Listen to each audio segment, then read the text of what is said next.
उनकी उसी नाना के नवासे खड़े हुए हैं और लोग उनके असहाब देख रहे हैं कि हज क्यों नहीं कर रहे, तो वो कहते हैं मैंने दीन मुकम्मल नहीं हुआ, आज तुम पर दोबारा दीन मुकम्मल नहीं हो सका, तो इसलिए मैं जा रहा हूं।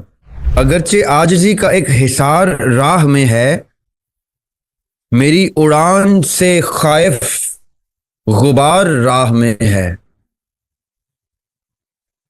मेरा तो मंजिलों से कोई वास्ता ही नहीं, मेरा तो मंजिलों से कोई वास्ता ही नहीं, मुझे यकीन है परवरदिगार राह में है। सर मेरा क्वेश्चन इसी से रिलेटेड था कि हमने सिस्टम ऑफ होम पे बात कर रहे हैं, तो वहाँ पे ऑपोजिट है। सिस्टम ऑफ होम जो है वो mostly the head of the family बनाते हैं, लेकिन मेरे केस में सिस्टम ऑफ होम शायद मुझे बनाना पड़ रहा है, और उसकी वजह से मुझे बहुत बैकलैश फेस करने को मिलता है। सबसे पहले तो मेरे अपने फादर मेरे खिलाफ हो गए हैं। I am married, I do have kids.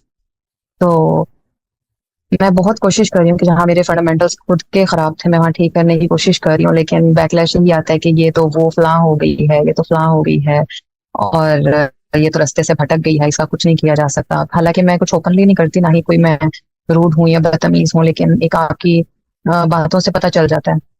तो बाजुकात ऐसा होता है कि मैं अपने बच्चों पे फुली फोकस हूँ उनकी तरबियत करने में, लेकिन जब मुझे बैकलैश फेस करने को मिलता है तो मैं थोड़ा बैकआउट कर जाती हूँ, अपने आप को छुपा लेती हूँ ताकि मैं पावर गेन करूँ दोबारा से, और फिर से एक मतलब एक सिस्टम घर का खराब ना हो, ताकि मैं ये ना हो कि मैं पहले घर के अंदर उस सारे हंगामे को ठीक करने पे लग जाऊं और जो मेरा ओरिजिनल मेरी प्रायोरिटी है उसको मैं इग्नोर कर दूं। तो मुझे समझ नहीं आती कि ये क्या मेरी सोल जिम्मेदारी सिर्फ यही है कि मैं अपने बच्चों की तरबियत इस तरह से करूं, या इसके अलावा भी मुझे अपनी रिस्पॉन्सिबिलिटी समझ नहीं आती। वो प्लीज एक बता दें कि कैसे इसको किया जाएगा। देखिए, एक है जरा सा ऑप्टिमिस्टिक जवाब आपके सवाल का और एक है जरा सा रियलिस्टिक जवाब। मैं आपको दोनों जवाब देता हूं। ऑप्टिमिज्म ये कहता है कि अभी जो अली मुर्तज़ा ने बात की, अगले 10 20 30 सालों में वाकई अली मुर्तज़ा उन टेबल्स पे बैठ के the fate of the third world countries के डिसीजन मेकिंग में एक स्टेक होल्डर हो। ये ऑप्टिमिज्म है। और ऑप्टिमिज्म तवक्कल का दूसरा नाम है। अल्लाह ताला के लिए तो कोई चीज मुश्किल नहीं है। अल्लाह ताला तो कुछ भी कर देते हैं, किसी के लिए भी कर सकते हैं, जब दिल करे कर सकते हैं। तो optimism is a very positive trait of a moment. तो ऑप्टिमिज्म ये कहता है कि आप जिस रास्ते पे हैं वो रास्ता मुश्किल सही, फाइन नमल उसरी युसरा इन नमल उसरी युसरा, कि हर मुश्किल के बाद आसानी है। एक ही आयत में 2 दफा अल्लाह ताला वादा कर रहे हैं। तो ऑप्टिमिज्म तो ये कहता है कि जिसको मुश्किल नजर आई वो खुशखबरी है, जिसको मुश्किल ना नजर आई उसको डर जाना चाहिए। फिर अल्लाह ताला कुरान पाक में तो बारहा ये बात करते हैं, वबश्शिर साबिरीन, और खुशखबरी सुना दो सब्र करने वालों को। इन्नल्लाह मास साबिरीन, दो ही रुख हो सकते हैं, या अल्लाह आपके खिलाफ हो सकता है या अल्लाह आपके साथ होता है। सब्र करने वालों के साथ खड़ा हो जाता है अल्लाह। कुरान ऑप्टिमिज्म की इंतहा अपने वादों से प्रोवाइड कर देता है।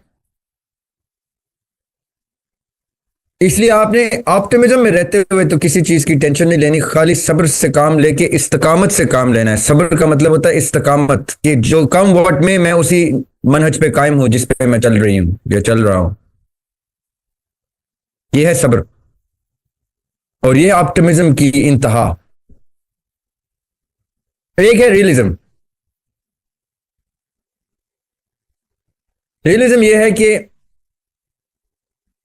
मैं आपको अपने 2 शेर सुनाता हूं, उसमें रियलिज्म पता चलेगा आपको कि अगरचे आजिजी का एक हिसार राह में है। हिसार होता है कैद या बाउंड्री। अगरचे आजिजी का एक हिसार राह में है, मेरी उड़ान से खाइफ गुबार राह में है। मेरा तो मंजिलों से कोई वास्ता ही नहीं, मेरा तो मंजिलों से कोई वास्ता ही नहीं, मुझे यकीन है परवरदिगार राह में है। जब मुझे ये हमसफर मिल गया, कभी कभी पता नहीं आपके साथ किस किस के साथ ऐसा हुआ है, कभी कभी आपको ऐसा हमसफर मिल जाता है कि आप कहते हैं मंजिल दूर हो जाए।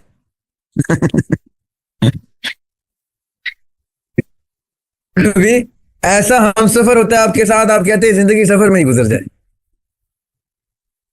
अब मंजिल आएगी तो मेरा हमसफर मुझसे जुदा हो जाए। तो जब आपका हमसफर आपका महबूब बन जाए या आपका महबूब आपका हमसफर बन जाए, फिर मंजिलों से कोई वास्ता नहीं रहता। फिर आप कहते हैं मैं रास्ते में ही रहूं, ये सफर बरकरार रहे, हमसफर मेरे साथ रहे। That's it. I do not want to see the end of the सफर। मंजिल नहीं चाहिए मुझे, फिर मुझे ये सफर चाहिए। ये सफर मेरी जिंदगी है, ये सफर मेरे महबूब ने, मेरे हमसफर ने इस सफर को मोतबर कर दिया। बस रियलिज्म ये है। जब इमाम हुसैन अलैहिस्सलाम खाना काबा से चल पड़ते हैं 10 जिलहज को हज तर्क करके, हज तर्क करके चलते हैं, जो उनके नाना की जिंदगी की आखिरी मंजिल थी, जहां खड़े होकर उन्होंने कहा आज तुम पर दीन मुकम्मल हो गया। उधर उनकी उसी नाना के नवासे खड़े हुए हैं और लोग उनके असहाब देख रहे हैं कि हज क्यों नहीं कर रहे, तो वो कहते हैं मैंने दीन मुकम्मल नहीं हुआ, आज तुम पर दोबारा दीन मुकम्मल नहीं हो सका, तो इसलिए मैं जा रहा हूं, मैं हज नहीं कर सकता। अब वो सफर में चल पड़े हैं, 10 जिलहज से लेके 10 मुहर्रम तक का सफर है उनका। कभी किसी ने पूछा कि उनकी मंजिल क्या थी?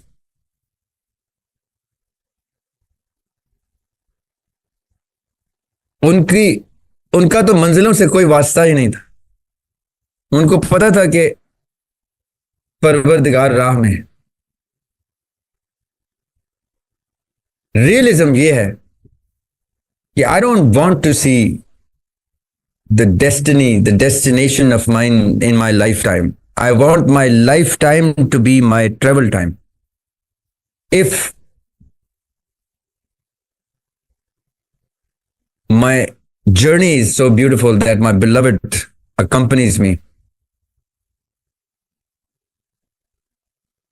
अगर आपने वो जिसका वीरान घर हमने शुरू में डिस्कस किया है, अगर आपने उस वीरान घर वाले को अपना महबूब बना लिया और उसको हमसफर बना लिया आपने, फिर आप मंजिल की तलब खत्म। आप कहेंगे तकलीफ की खैर है, महबूब साथ है, महबूब हमसफर है, अब तकलीफ आए या जो कुछ है, मैंने मंजिल भी नहीं देखनी, बस मैं इस रास्ते पे चलती जाऊंगी क्योंकि मेरा महबूब मेरा हमसफर है। फिर आपको ये टेंशन खत्म हो जाएगी।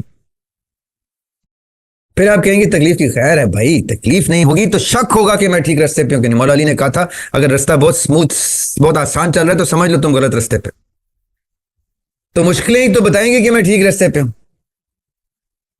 बस हमसफर मेरा महबूब मुझे बन जाए, फिर मुश्किलें तो मैं जानबूझ के लूंगी। That should be your realistic philosophy. Sir एक शिकवा था आपसे कि आपने नकारा बना दिया। बिल्कुल, मैं बहुत कुछ करती थी फाइनेंशियली अपने आप को स्टेबल करने के लिए, लेकिन अब सारा दिन महबूब से बातें करने में गुजर जाता है। तो प्लीज उस स्टेट से बाहर कैसे आते हैं ये भी बता दें। अपने ऊपर कोई किसी यतीम की कफालत ले लें, अपने ऊपर कुछ ऐसी जिम्मेदारियां ले लें जिसके लिए आपको अपने कंफर्ट जोन से निकलना पड़े। Do that. फिर आप कहेंगे अब आपने ऐसा निकाला है दरिया भाई कि मैं अब उन्हीं कामों में फिलैंथ्रोपी में लग गई, मुझे वापस महबूब के पास जाना है।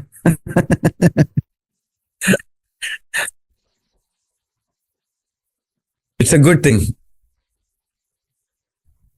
हमारा महबूब बहुत बहुत अरसे से मुंतजर है, जिसको जब जब वो मिल जाए उसके साथ वक्त गुजारना अच्छा है। ऊपर तो सभी गुजारते हैं, गुजारते आए हैं, गुजारते जाएंगे। जहां जिसने ये वो हिजरत है जो हम अपने ऊपर तारीख करके आए हैं, ये हिज्र है। हिजरत वर्ड जो है ना वो हिज्र से निकला है। हिज्र होती है जुदाई। एक हिजरत का हुक्म आया था और हम आ गए ना यहाँ पे कि इस हिजरत में हमने अपने महबूब का वस्ल देख लिया, तो वो हिजरत ताबद होती रहे।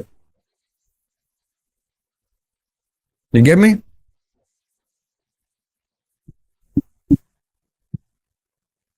खूबसूरत हिजरत है।